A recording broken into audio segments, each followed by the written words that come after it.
जय माता दी दोस्तों, कैसे हैं आप सब। दोस्तों बात कर रहे हैं 21 और 22 जुलाई की कि ये 2 दिन मकर राशि वालों के लिए कैसे रहने वाले हैं।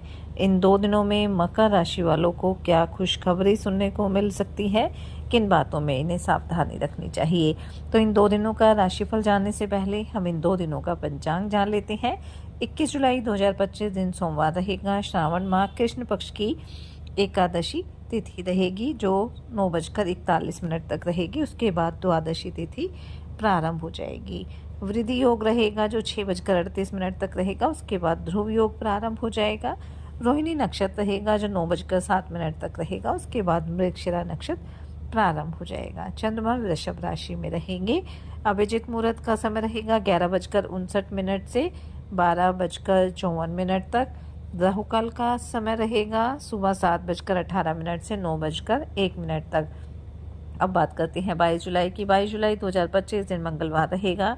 श्रावण माह कृष्ण पक्ष की द्वादशी तिथि जो सुबह 7:07 तक रहेगी। उसके बाद त्रयोदशी तिथि प्रारंभ हो जाएगी। ध्रुव योग रहेगा जो 3:32 तक रहेगा। उसके बाद व्याघात योग प्रारंभ हो जाएगा। मृगशिरा नक्षत्र रहेगा जो 7:25 तक रहेगा। उसके बाद आद्रा नक्षत्र प्रारंभ हो जाएगा। चंद्रमा सुबह 8:15 तक वृषभ राशि में है, फिर मिथुन राशि में आ जाएंगे। अभिजित मुहूर्त का समय रहेगा 11:59 से 12:54 तक। राहुकाल का समय रहेगा 3:52 से 5:35 तक।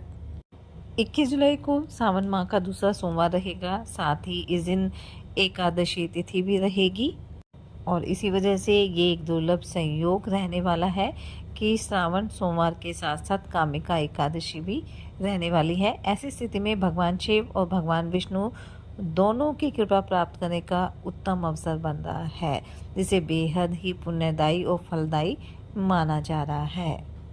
भगवान शिव और भगवान विष्णु की पूजा अर्चना करने से हमारे सभी तरह के पाप नष्ट हो जाएंगे।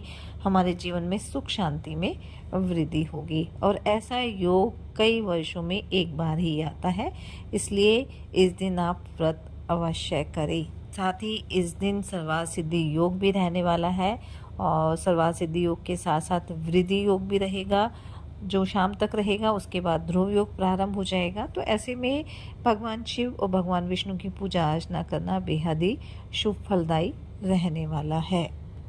तो इस दिन आप मंदिर में जाकर शिवलिंग पर जलाभिषेक अवश्य करें। भगवान शिव को बेलपत्र जल दूध अर्पित करें और भगवान विष्णु को आप तुलसी पत्र और पंचामृत से उनका पूजन करें। ओम नमः शिवाय और ओम नमो भगवते वासुदेवाय नमः मंत्रों का जाप करें। और इसके पारण का जो समय है यानी 22 जुलाई मंगलवार को रहने वाला है और वो जो समय रहेगा वो सुबह 5:37 से प्रारंभ होकर 7:05 तक रहेगा। इस दौरान आप पहले भगवान विष्णु की पूजा करें, ब्राह्मणों को दान दें, स्वयं भोजन करें। 22 जुलाई से ही त्रयोदशी तिथि प्रारंभ हो रही है। तो जो प्रदोष व्रत है वो 22 जुलाई यानी मंगलवार के दिन रखा जाएगा, क्योंकि शाम के समय ही प्रदोष काल में ही भगवान शिव की पूजा करने का विधान है। इसलिए संयोग 22 जुलाई में बन रहा है, इसलिए 22 जुलाई में ही ये व्रत किया जाएगा और मंगलवार का दिन है, इसलिए ये मंगल प्रदोष व्रत कहलाएगा। और इस दिन प्रदोष काल की पूजा का जो शुभ मुहूर्त है वो शाम 7:18 से शुरू होकर रात्रि 9:22 तक रहेगा, यानी 2 घंटे 4 मिनट का समय पूजा के लिए आपको मिलने वाला है। तो इस दिन आप पूरे विधि विधान के साथ भगवान शिव की पूजा अर्चना करें, ओम नमः शिवाय मंत्र का जाप करें, शिव चालीसा का पाठ भी करें।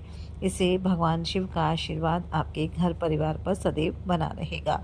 तो चलिए बात कर लेते हैं ये 2 दिन मकर राशि वालों के लिए कैसे रहेंगे। ये 2 दिन मकर राशि वालों के लिए लाभकारी रहेंगे। इन 2 दिनों में आपको अचानक से कोई अच्छी खबर भी सुनने को मिल सकती है। इन 2 दिनों में आपके मन की कोई इच्छा पूरी हो सकती है। वहीं कारोबारियों के लिए 2 दिन काफ़ी अच्छे रहेंगे। आप अपने कार्यों को भी समय से पूरा कर लेंगे। धन लाभ के योग भी बनेंगे, कोई डील आप फाइनल कर सकते हैं, आपकी कला कौशल में सुधार आएगा, आर्थिक स्थिति को लेकर भी आप कोई महत्वपूर्ण कदम उठा सकते हैं। इन 2 दिनों में आपकी सुख सुविधाओं में भी वृद्धि होगी। लंबे समय से कोई काम रुका हुआ था तो वह भी इन 2 दिनों में पूरा हो जाएगा। आप अपने घर के रिनोवेशन का काम भी शुरू कर सकते हैं, जिसमें आपको अपने बड़ों का भाई बहनों का भी पूरा सहयोग मिलने वाला है। किसी पुराने मित्र से भी लंबे समय के बाद आपकी मुलाकात हो सकती है, जिससे आपका मन प्रसन्न रहेगा। धार्मिक कार्यों के प्रति भी आपकी रुचि रहेगी। दान पुण्य के कार्यों में आप बढ़ चढ़ कर हिस्सा लेने वाले हैं। आप अपने कारोबार को आगे ले जाने के लिए जो भी योजना बनाएंगे उसमें आपको लाभ की प्राप्ति होगी। वहीं नौकरी पेशा लोगों के लिए भी 2 दिन अच्छे रहेंगे। आपको आपके कार्यों की वजह से एक नई पहचान मिलेगी। आप जी तोड़ मेहनत करेंगे और उसका अच्छा रिजल्ट भी आपको मिलने वाला है। विद्यार्थियों को भी बौद्धिक और मानसिक बोझ से छुटकारा मिलेगा। आप अपनी पढ़ाई पर ध्यान देंगे। आपकी धन धान्य में वृद्धि होगी, जिससे आपकी खुशी का ठिकाना नहीं रहेगा। आपको किसी दूर रह रहे परिजन से कोई खुशखबरी भी सुनने को मिल सकती है। दाम्पत्य जीवन भी सुखद रहेगा। प्रेम संबंधों के लिए भी 2 दिन अच्छे रहेंगे। घर परिवार में किसी सदस्य के विवाह की बात पक्की हो सकती है, जिससे घर का माहौल काफ़ी खुशनुमा रहेगा। आप गरीब और असहाय लोगों की मदद के लिए कुछ धन भी खर्च कर सकते हैं।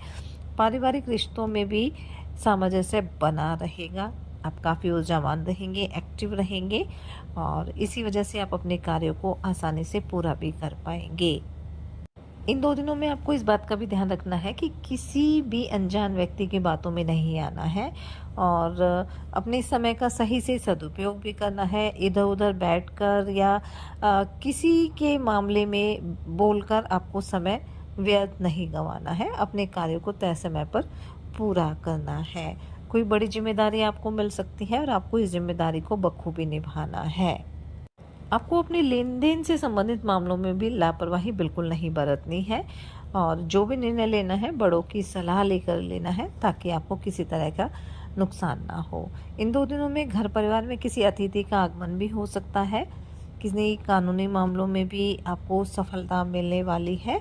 यानी 2 दिन काफ़ी अच्छे रहेंगे। आपको लाभ की प्राप्ति होगी, इसलिए किसी तरह की लापरवाही ना बरतें, सोच समझकर काम करें। साथ ही सच्चे मन से आप ईश्वर आराधना करें। सावन माह चल रहा है तो पूरे विधि विधान के साथ भगवान शिव, माता पार्वती की पूजा अर्चना करें और एकादशी का व्रत भी रहेगा तो भगवान विष्णु की पूजा अर्चना भी करें। साथ ही हनुमान चालीसा का पाठ आप अवश्य करें और अपने बड़ों का सम्मान करें, उनकी सेवा करें, अपनी सामर्थ्य अनुसार गरीब और असहाय लोगों की मदद करें, उन्हें दान दक्षिणा दें। इससे आपके जीवन में सदैव खुशियाँ बनी रहेगी और आपकी जो भी मनोकामना है वो अवश्य पूरी होगी। ये 2 दिन आपके लिए मंगलकारी रहे। इसी मंगल कामना के साथ जय माता दी।